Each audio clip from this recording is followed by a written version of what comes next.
By the time most people turn 35, they've already made 3 money mistakes that quietly cost them over $1 million in future wealth. And they never even felt it happen. No dramatic crash, no obvious blunder, just slow, invisible leaks that drained the richest decade of their lives. Today, I'm going to show you exactly what those wealth killers are, why the average salary has almost nothing to do with staying broke, and the one counterintuitive move the quietly wealthy make that feels completely backwards. Stay to the end, because the biggest killer of all is the one nobody warns you about, and it's probably running your life right now.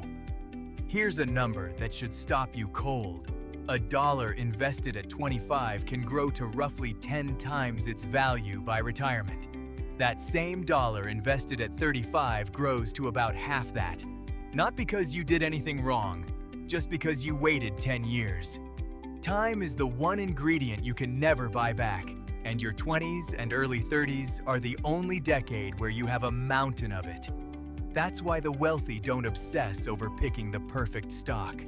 They obsess over starting early and never interrupting the compounding. The tragedy is that this exact decade is when most people feel the poorest. You're earning the least. You've got student loans, rent is brutal, and the idea of investing feels laughable. So you tell yourself you'll start later when you make more. But here's the trap. The people who wait until they earn more almost never start because their spending grows right alongside their income. The habits you build broke are the habits you keep rich. So the real question isn't how much you make. It's what you do with the small amount you already have. And that leads straight into the first killer, the one disguised as success. You get a raise, finally. And within about 2 months, that extra money has completely vanished. A nicer apartment, a car upgrade, subscriptions you forgot you have, dinners out that feel deserved.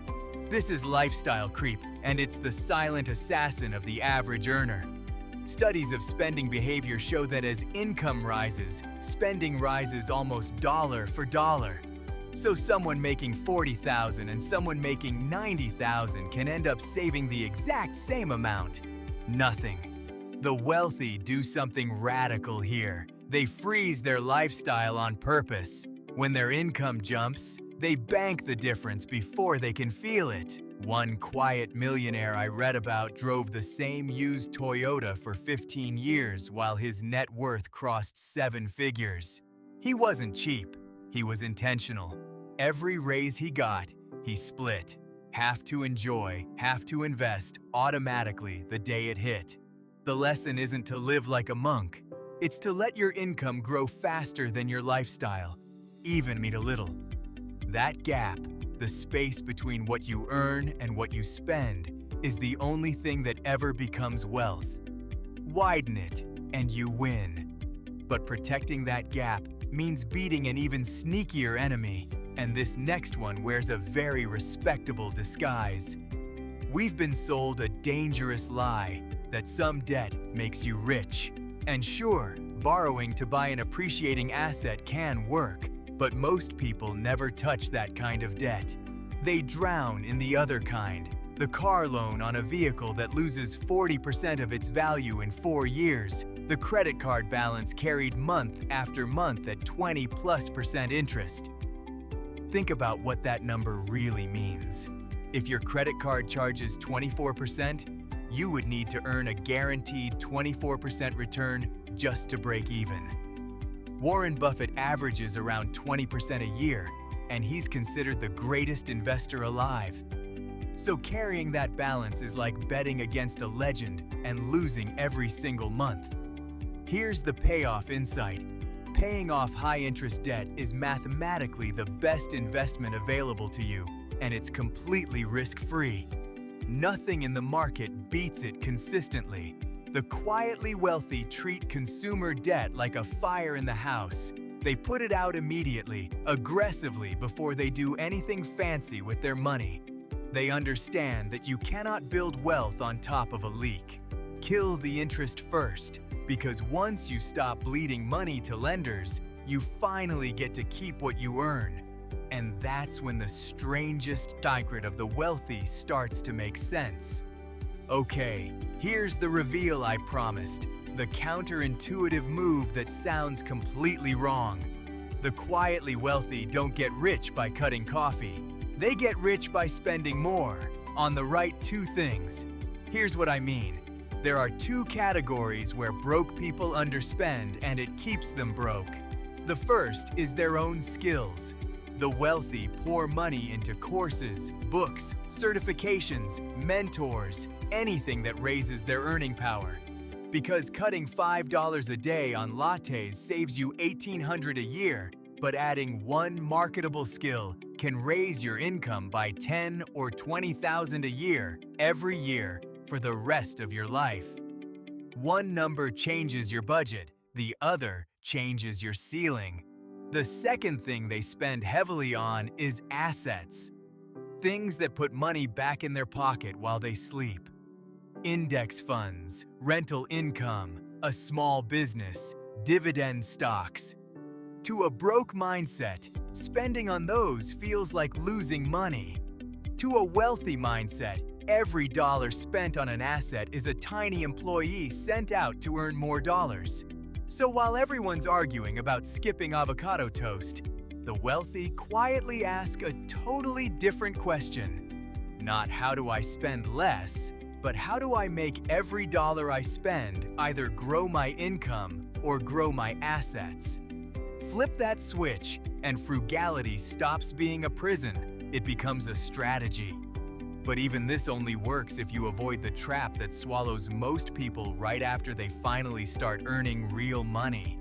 This one is the most expensive sentence in personal finance. I'll start investing when I have more money. Let me show you the cost. Imagine two people.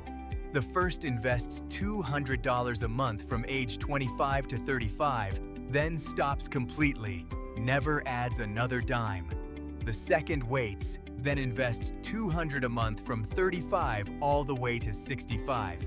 That's 30 years of contributions versus 10. Who ends up with more? The one who started early and quit, even though they put in a third of the money. That's the brutal, beautiful math of compounding. The early money has decades to multiply, and no amount of catching up later can replace lost time. This is why waiting is a killer that hides in plain sight. It never feels urgent. There's always a reason to start next month, next raise, next year. But every month you delay isn't costing you $200. It's costing you what that $200 would have become in 40 years, which could be thousands. The wealthy understand that imperfect action beats perfect timing. They start with whatever they have, even $20, because they're not buying returns, they're buying time.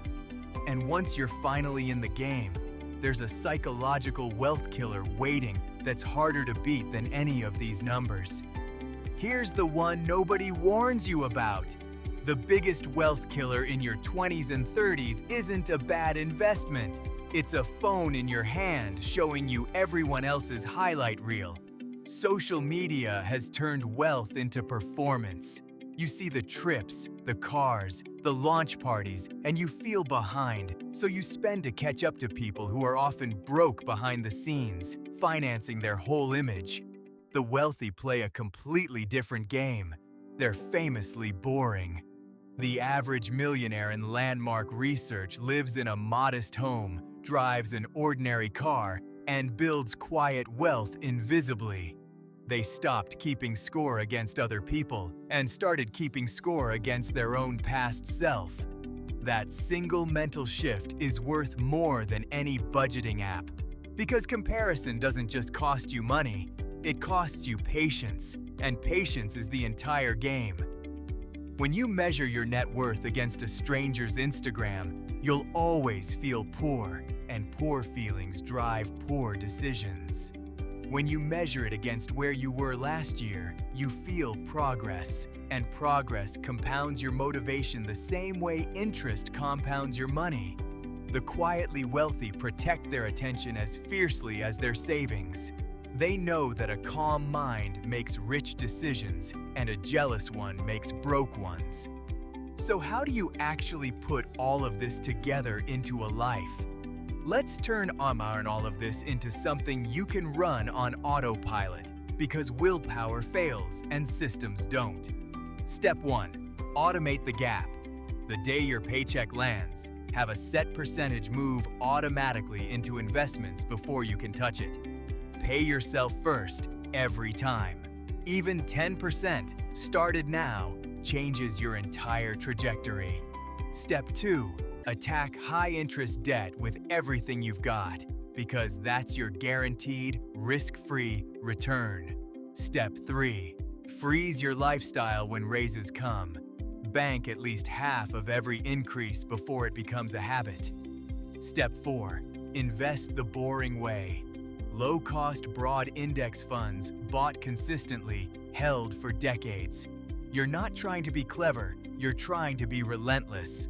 Step 5. Spend aggressively on your skills and your assets, because those are the only two expenses that pay you back.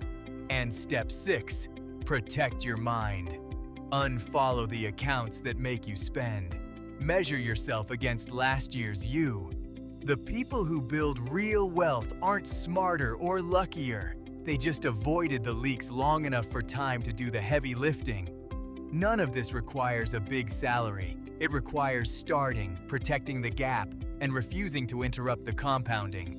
That's the whole secret hiding behind every quiet millionaire you'll never notice. Remember those 3 mistakes I said cost most people over $1 million by 35? Now you can name them. Lifestyle creep, high-interest debt, and waiting, plus the 2 silent ones, comparison and inaction, that quietly do the most damage of all. You caught them early, which means you still have the one thing that actually builds wealth: time.